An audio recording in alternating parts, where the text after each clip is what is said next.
Without further ado, let's look at what Apache Cassandra has got to offer. NoSQL is actually more knowing about your queries.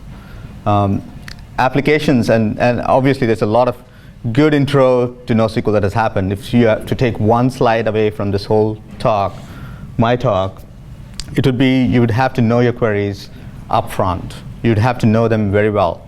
At least 80% of your application uses mostly the same queries. And so you're paying cost for being the versatile. SQL is great. It is very versatile. It gives you a lot of flexibility to change your queries on the fly, in the runtime, in real time, after you've built your application. But turns out most applications, when they scale, end up having to apparently using only a very small set of their real functionality more frequently, the 80-20 rule. And as a result, what your application is really depends on how it performs, really depends on a small set of queries. So imagine you had to redesign your application or redesign your schema such that those queries are answered really well. And that's the crux of the problem that NoSQL is trying to help with.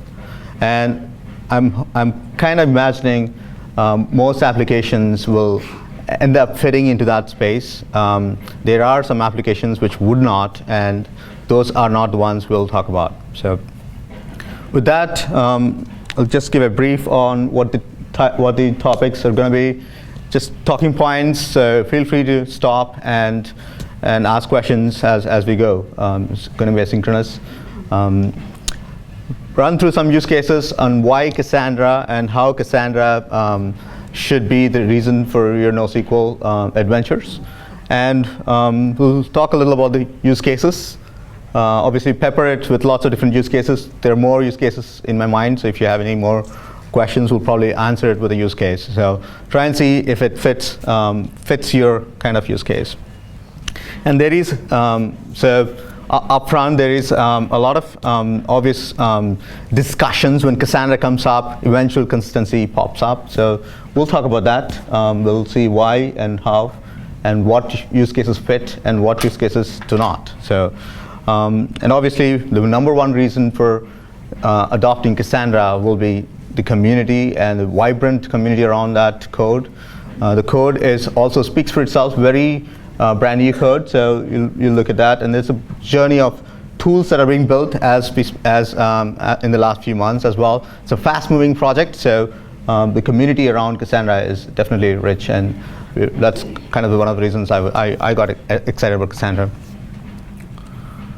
Use case, users. So this is the day and the age of millions of users, or same users producing millions of clicks.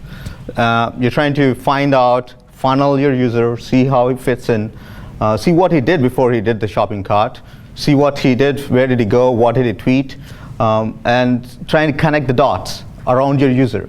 And that's one common use case we see where people, when they move to Cassandra, they're looking at trying to funnel and shape their users. Netflix, common example. Big marquee example for us. They are in production, and all the movies you're watching are all your user data for Netflix is on Cassandra running real time. So a couple of concepts are introduced here. Key, you need key. So most of these NoSQL stores have originated from key value stores. So being able to build a good key is actually a big answer to your problems. You're representing your data. Your data is also a part of your key. So your key by customer, it's a very read-heavy.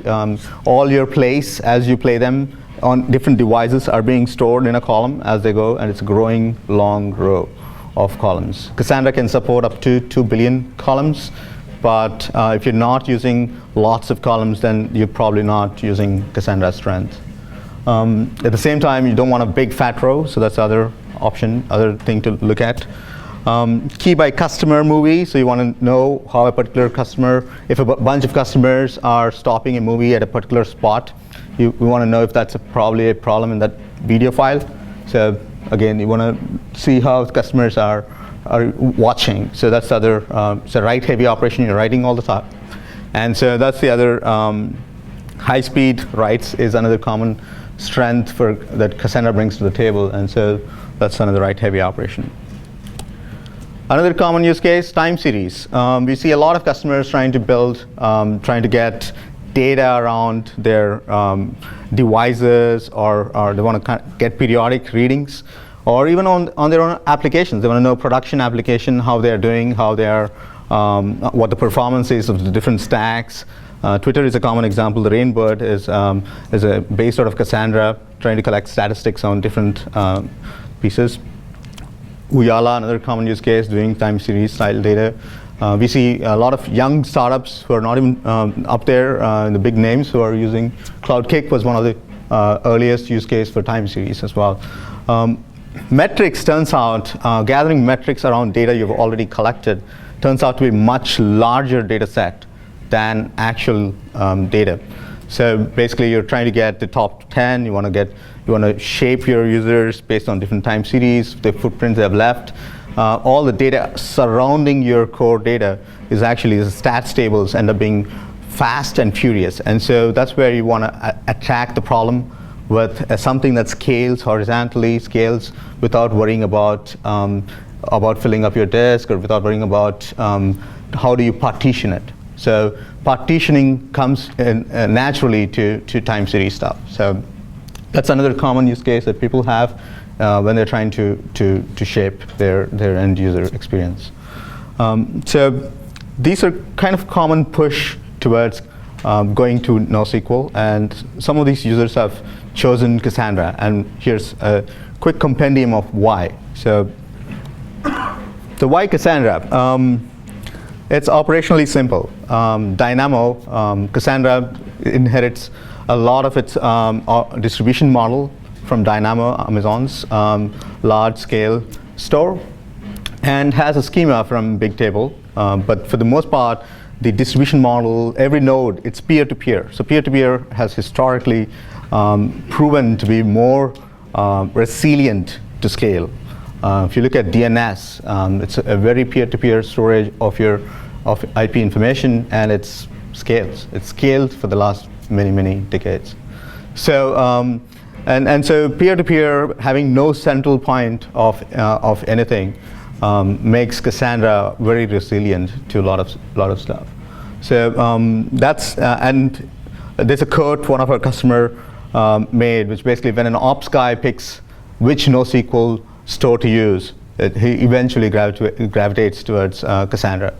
And that's been the case for most of our customers. They spend less time on the operations of how to run a distributed data store.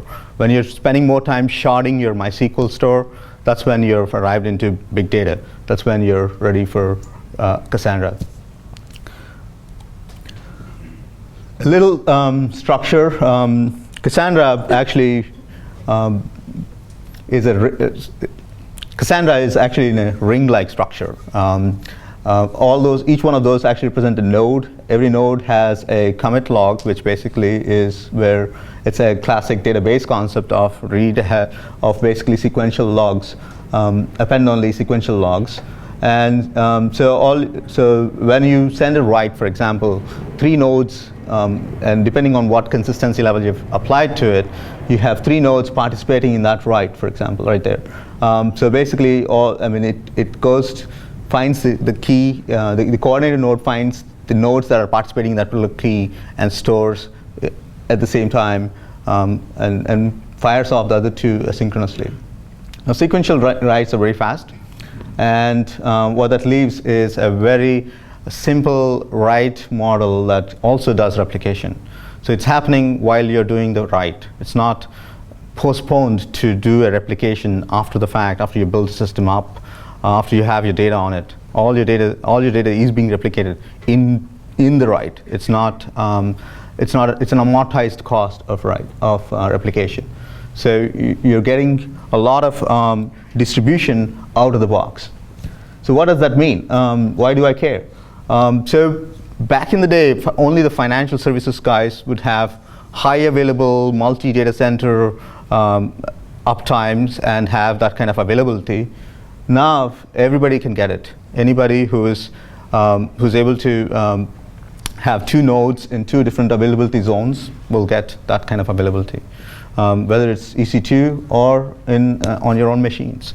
You can do rack-aware within your own data center if you want. So all of that at a very inexpensive cost of a single write. So every write you replicate. Another example there, showing 2 different data centers, DC1, DC2. Now, EC2 has multi-region, so you can use that over EC2 as well. When you read, you don't necessarily have to cross the boundaries of the data centers. So important to know is that you can actually separate your write performance from your reads.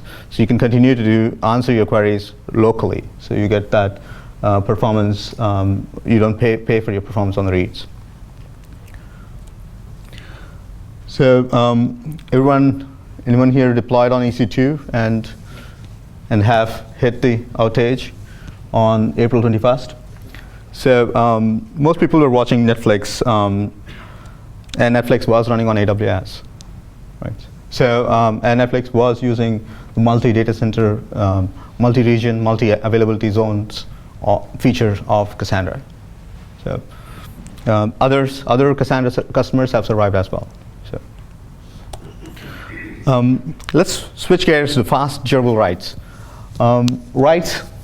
I mean, the reason I got excited about Cassandra was I ran the benchmark, the YCSP cloud benchmark, and you look at that and I was like, maybe the numbers are wrong, maybe the digits are off.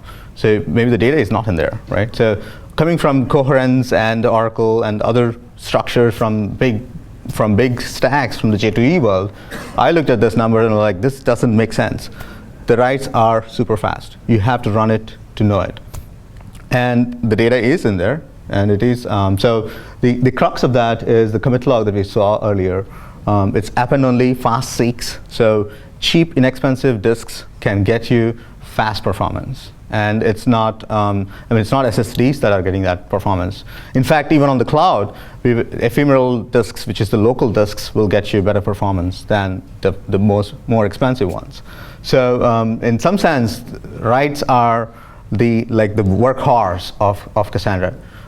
You can basically write a lot of writes and maybe orders of magnitude better, so in many ways. So single-digit millisecond writes are common for our customers in production, and fast reads, and you're not paying the cost at read time.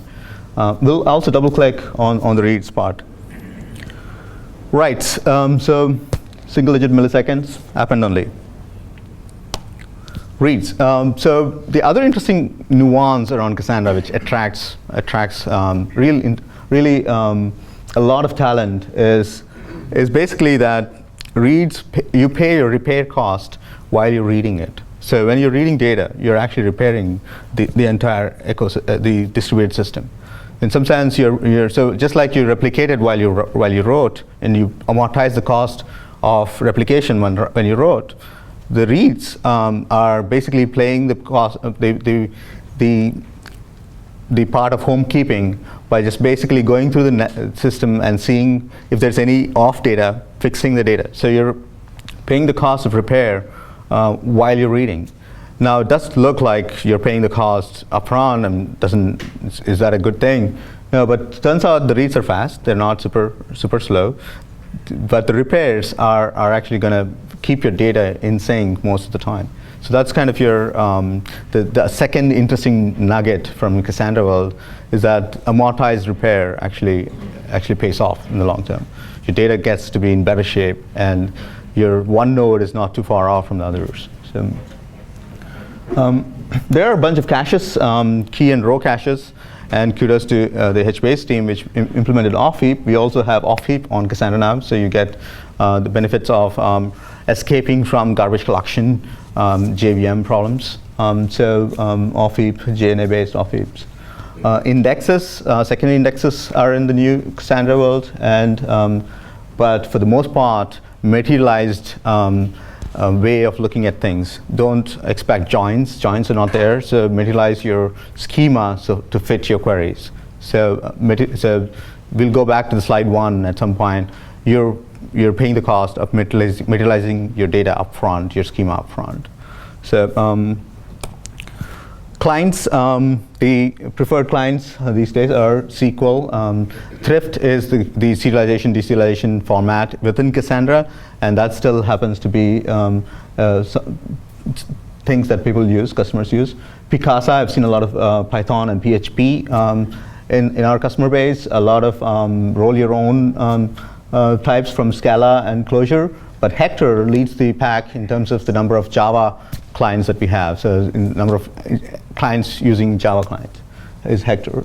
PLOPS is a simple get your hands dirty quickly, so you can go and roll your own quick Cassandra client. So, but that said, Chromium, Ruby, and Clojure, we have Scala. So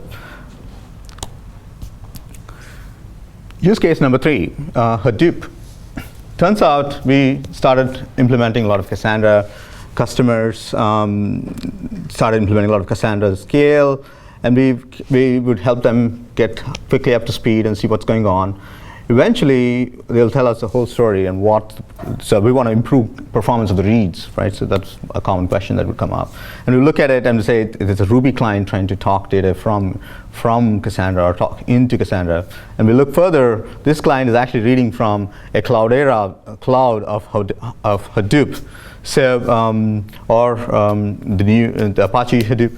So we would see that Hadoop was actually siphoning a lot of the data from log files, running a bunch of things, and then they're storing those into Cassandra, and serving those that data from Cassandra, whether it's analytics or real web apps.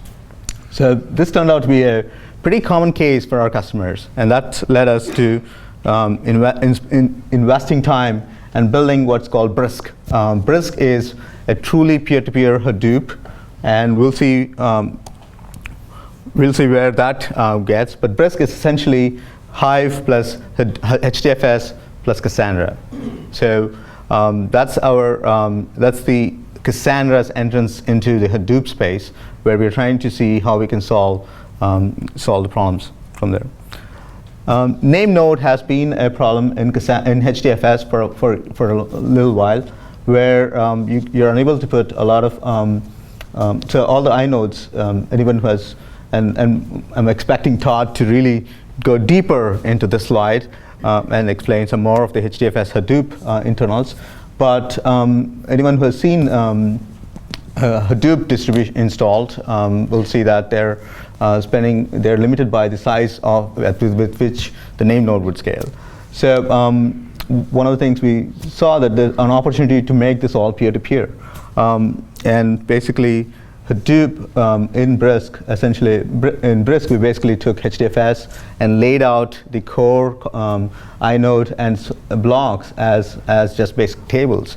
And any table essentially scales peer-to-peer across all the nodes in Cassandra. So here you see a piece where with the elephants inside, those nodes are Brisk nodes. You can continue to run the rest of your cluster as a Cassandra cluster. So this is 3 months in the making, and now currently in adoption in several customers. So and it's a BI, it's a very good play in the BI space, and people trying to use together low latency and batch together are working with it. We'll double click on some of the use case there, but the column families essentially are Cassandra's or big tables way of talking about tables. So you'll hear about column families probably more as you read through the space. So it's and essentially we took inode and sblock and made them real tables, and that basically puts them on Cassandra and on peer-to-peer. So for low latency, and you have a Cassandra data center nodes, and for batch analytics, you use Brisk data center nodes. What does that do to me as an application provider? You're now putting in logs through Hadoop into a cluster. You don't know what cluster, it's a Hadoop cluster. Now that data essentially becomes available for you to be run as queries through Hive or through basic even other operations that you can make small tables that can now serve real-time data or low latency data, near real-time data, low latency data for the rest of the world. So This brings together a problem that our customers were working a lot to connect all the dots of different pieces of the NoSQL space. The NoSQL space is the tail end of a real big space here, which is the Hadoop space. The Hadoop space is basically all your machine-generated data. All your machine-generated data today, most of it is going to HDFS. That's your store. That's a true high-scale store that's happening.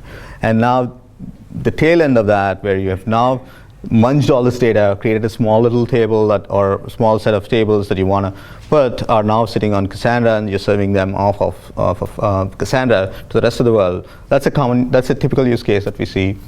Of course, there is this flip use case where you want to put petabytes of data in Cassandra. That happens too, but Hadoop itself is a market that has taken off and is something we are aware of and are paying attention to. All right, pause in the talk. FUD. Let's look at what flaws and FUD that's surrounding Cassandra space, and we'll also look at some real flaws as well. Right.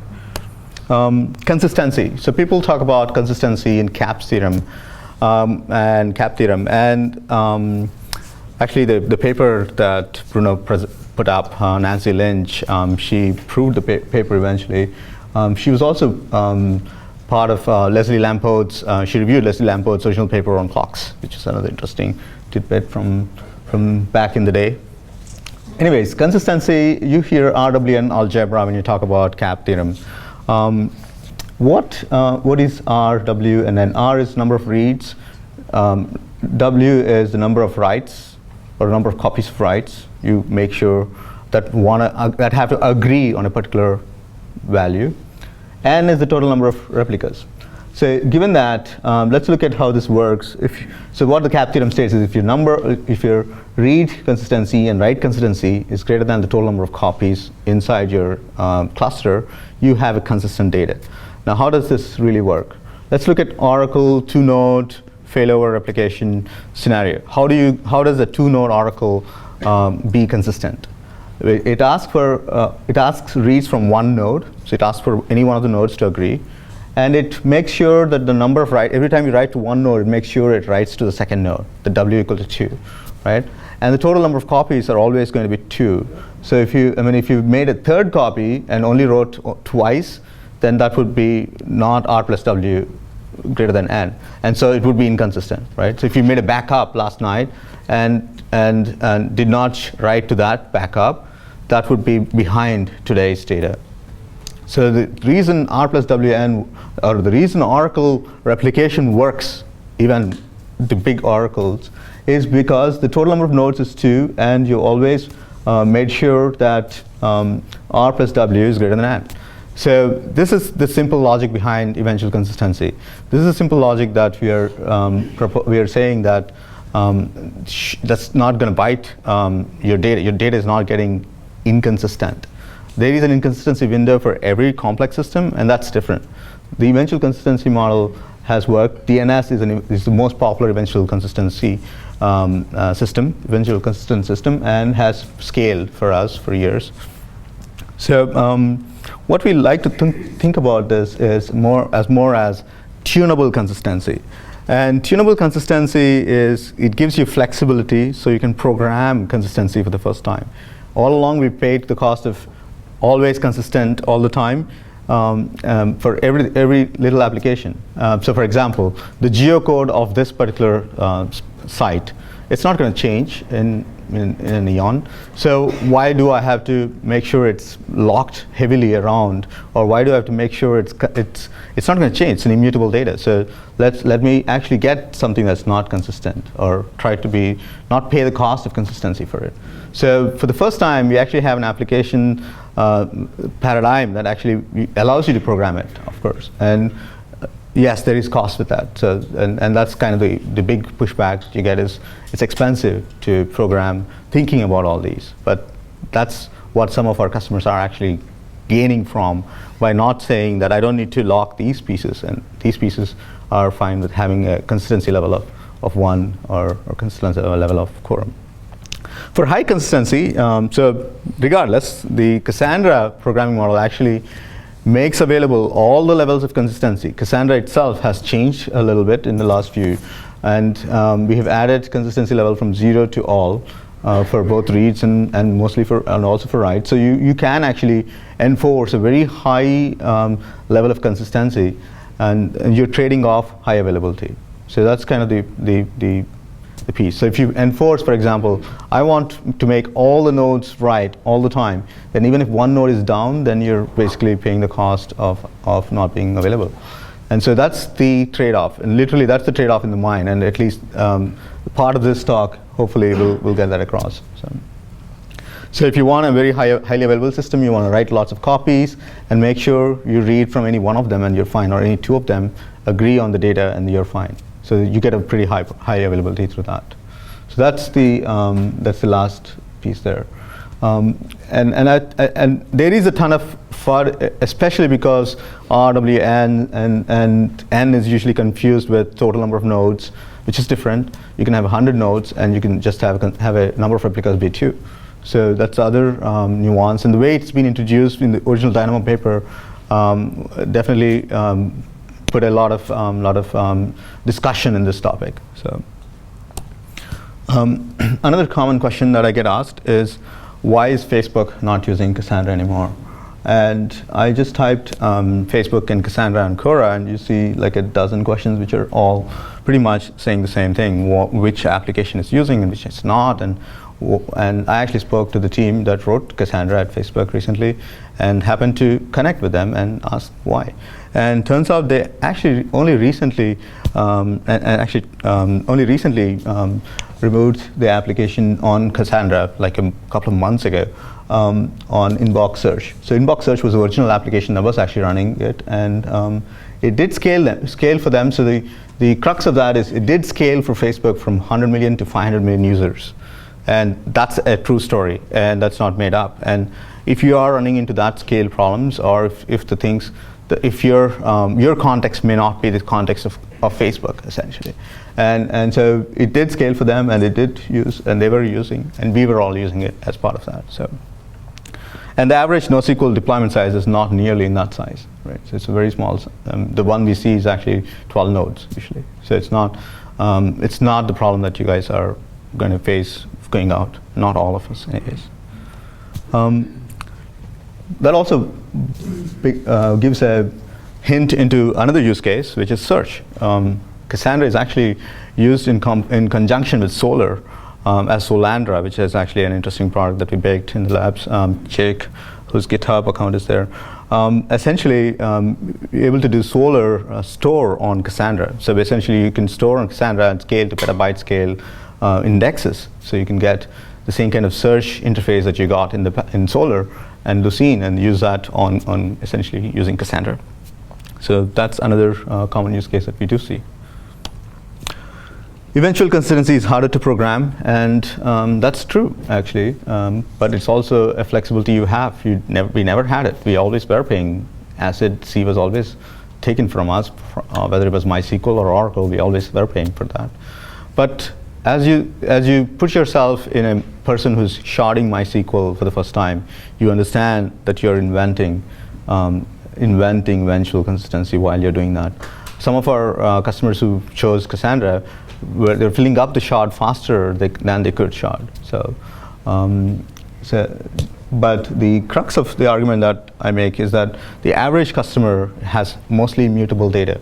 If you're using Hadoop, you have written the log file last night, right? The data is already immutable. It's not changing. So you're mostly immutable data, and complex systems at scale are only halfway consistent anyway. So if you had a big GC pause on one of the node, that node was behind on data, and that was true for WebLogic, right? So it was true for the previous stack as well. Other miscellaneous myths that are around Cassandra is like you probably have partial rows, or you have data loss. No, we have a commit log. It's per row, and it's actually and it's very it's a sequential append only. If you lost the disk, we still recover from that with the commit log. So we actually have a test, and some of our customers also have tests where they kill the disk and make sure everything is fine. I actually was at a customer who, over the turn of the Christmas, had a big customer jump onto their analytics cluster, which was not very large, but one of the cluster was filled up and they didn't know what to do. And I said, just don't worry. And it really, we migrated everything into a bigger, larger disk system and then doubled their setup, but it really did not inhibit them from running their app. So that node was out of action, five out of 6 nodes, 1 out of 6 nodes, and the rest 5 nodes performed. And essentially, that's what you're paying for. Really, when you are in the thick of it, and when you need to scale, that's when Cassandra. That's when you would thank Cassandra, actually. 3 more reasons for using Cassandra before I run out of time. One is tools. A bunch of AMIs have come out. DataStax AMI is the one preferred. Ops Center is a DataStax tool again, which allows you to look at data, look at your app, look at your cluster, and be able to perform operations on it. It's kind of a JConsole with a very clean JMX presentation. But JMX is, every little nuance around Cassandra has been JMX'd, so you can actually look at all these metrics. Cassandra is one of the most, I've worked on JBoss when it was pre 1.0, so looking at, when I saw that JMX richness of JBoss, I was like, wow. And Cassandra made me wow again, because it definitely tracks everything through JMX. It's a very well nuanced project around metrics. App Dynamics has a pretty cool tool around Cassandra and other apps as well, so definitely check that out. Another big reason that attracts Cassandra is its beautiful code. It's new code, and it's actually a lot smaller than you think. When I started looking at it, it was about 75,000 lines, and the last 1.8 version, we close to 90K as of last night. And it is Java, so most people who are here from the Java land will automatically be able to look at it, look and pour at every piece of it. It uses mostly concurrent collections, so skip plus, you'll see at the core of the architecture, you see very interesting, good collections. So if you're avid reader of code, you love Cassandra. It uses annotations, Bloom filters, Merkle trees, lots of interesting, good data structures. These are real hard problems, guys. Distributed counters, very hard problem, right? So people have done that before, but you get to invent them again, see them again, and it's happening. It's not like the product is getting to be 1.0 soon, right? So it's non-blocking. It uses non-blocking I/O. It's staged, so when you actually do a node tool stats, you'll actually see the stages of where each of these stats are, where each of these thread queues are. So it's a staged architecture, so you can actually see a lot of interesting nuances there. The current focus around counters and CQL, which is trying to make it less, trying to make it easy for people to get in. That's one of the hardest, biggest critique of Cassandra, and somewhat valid for so far, is it's very hard to get into using it from an end application standpoint. And a lot more gaps exist there and are being fixed, and we're trying to make a simple client so you can actually use it. And so the flip side is true for Mongo, where the client is dead simple to use. You can actually use it right away. So credit where credit is due. Cassandra is actually is now focusing on making that dead simple for end users. And there's a lot of operational smoothing that's happening, hardening before 1.0, and more of that will as we go forward. The community behind Cassandra, as I mentioned, that's kind of the biggest reason to choose and learn Cassandra and use that as your NoSQL place. It's a very robust, it's rapid. Hash Cassandra is active 24/7. I've not seen it be empty any time of the day. Most people, even Jonathan Ellis, who's the founder of DataStax, is one email away, and usually his email arrives much faster than my own boss' email. So these are really very passionate engineers, young set of engineers behind this project, DataStax, as well as the people who did work on it. And there's a bunch of engineers, both independent consultants, startups, Reddit, other startups from San Francisco, rest of the world, large companies, Rackspace, Twitter, Netflix, all of them are behind this. It's not a project that's going away. So come join the efforts, and that's kind of one thing that I would say. Before I leave, here's other trends that we see. Job trends. Downloads don't speak well. So job trends of Cassandra is on the up.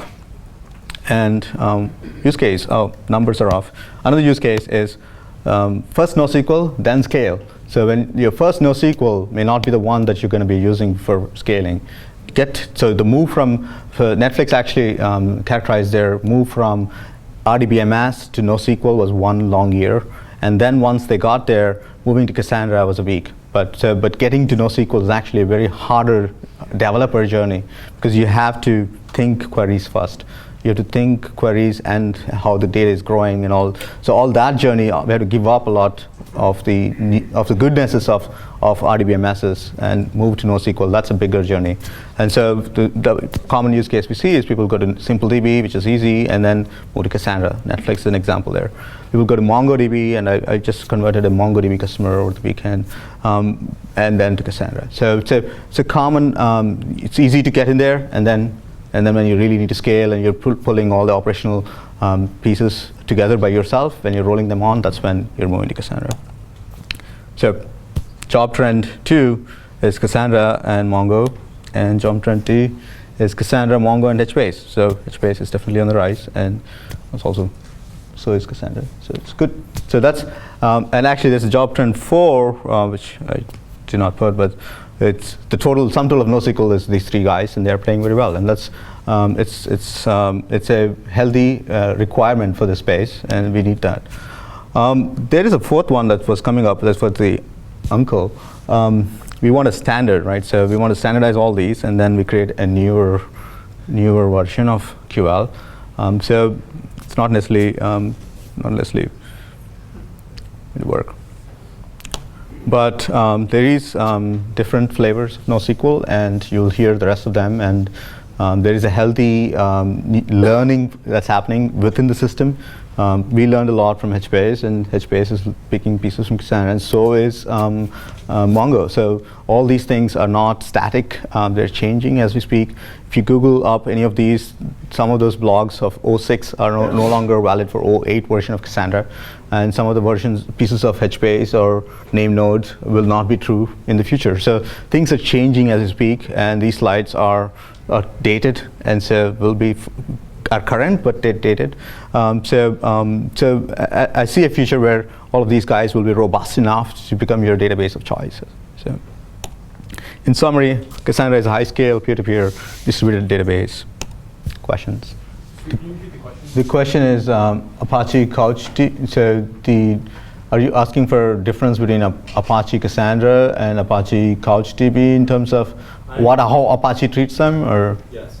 I'm not the Apache spokesperson for this, but I've seen really fairness on their part so far. I don't see a reason one should be preferenced or the other.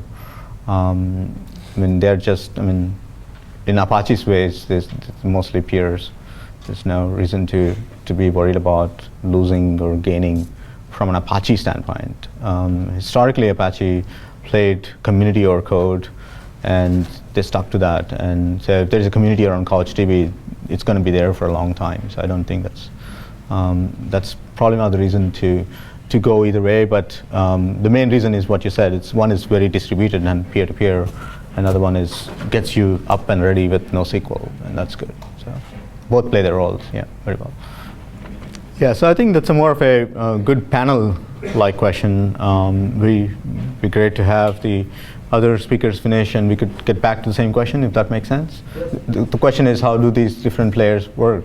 And I think Cassandra definitely, clearly is designed to make sure your data gets durably written and written across lots of nodes, so you don't need to worry about availability.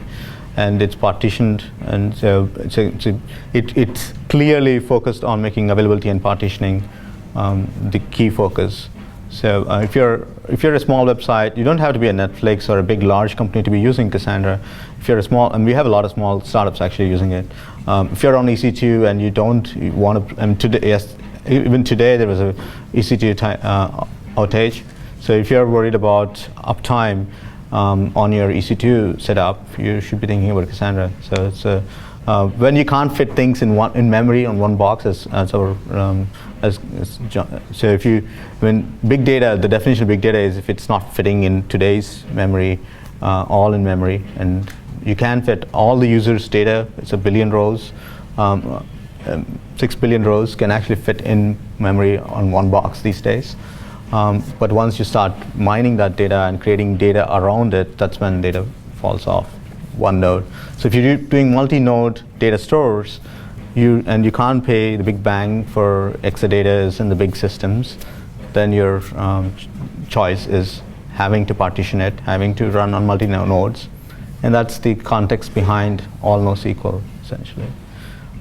So the question is, at what point do I move from Mongo onto Cassandra? Right? It's a much longer, nuanced question. Apologize for chopping it, but the question. So Mongo is dead simple to program, and even I love that. It's an interface that you just basically. It's very simple. Speaks like Java. You write it, and it's there, right? It's a JSON style table, so everything is JSON, so you understand that as a JavaScript developer, you can see that, see how your app looks like. So it's a very good programming model for end users. What happens is when it actually falls to a larger than one node setup, when you start putting many nodes on it, when your data scales. Remember the whole reason we were coming to NoSQL, throwing away all the goodies that Oracle built for us or IBM built for us, or all the big databases, right? That's a database theory for 10, 20 years. We threw all of that off, as well as the caching vendors, because we want scale, right? So the only reason to come to NoSQL, or the prime reason to come to NoSQL, is scale. And when it scales, so the whole replication, the whole read and repair, and being able to get a large system to agree on a few queries, that whole nuance of maintaining it, that's when people move from using a traditional MySQL or a Mongo into Cassandra. So the use cases we see today are data that suddenly your app becomes more popular than you expect, and then you see higher number of users, higher number of reads, higher number of writes. And so write speeds obviously speak very well for Cassandra. And so that's, language is not the reason people are moving to Cassandra. The main reason they're moving from Mongo is really because of scale and being able to kill your app mercilessly. I actually tell my customers if they are worried about restarting their Cassandra, I said just kill it. It's designed to replay everything that's in memory or not flushed. The commit logs, every time it comes up, it actually replays everything.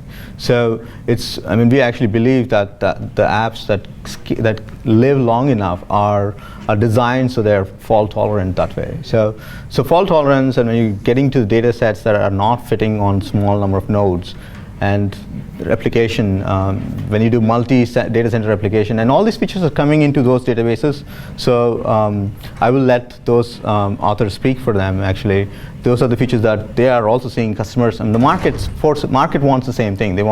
They have the same problems. They want the availability. They want some level of consistency. They want partitioning, right? So the market wants all of them actually, and they want them all to be easy to use. So that's what the average designer wants, and so all these NoSQL stores are slowly heading towards that. So anyways, I hope I answered. So there are some numbers around it too, but really when you try to get beyond a few nodes, you quickly find yourself at the mercy of Mongo's scale. So the question is, how does Cassandra handle backups? So it's not something we don't worry about. Our customers have incremental, and so there's a global snapshot. So you can take a global snapshot, and you can take node snapshots, and store these. The files are actually, so you have commit logs and data logs. So they're usually run on different LUNs as well, so they get good performance.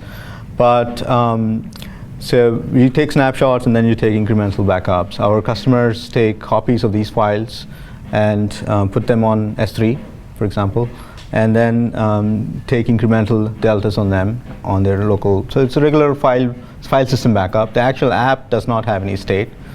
So all the state is in the YAML files or the database and log files. So it's all file based. So, and we don't do anything fancy on the file itself. It's real raw data, so hex data. So there's nothing that stops you from taking that snapshot and creating a new cluster. So yeah. And one of the features for the Op Center is to actually press a button, do the same thing, get a snapshot. Essentially, there's a set of things that you do before you take that snapshot, which is basically flush and repair and compact, and then take a copy. So it's not a, people do that all the time, yes. Thank you for being here.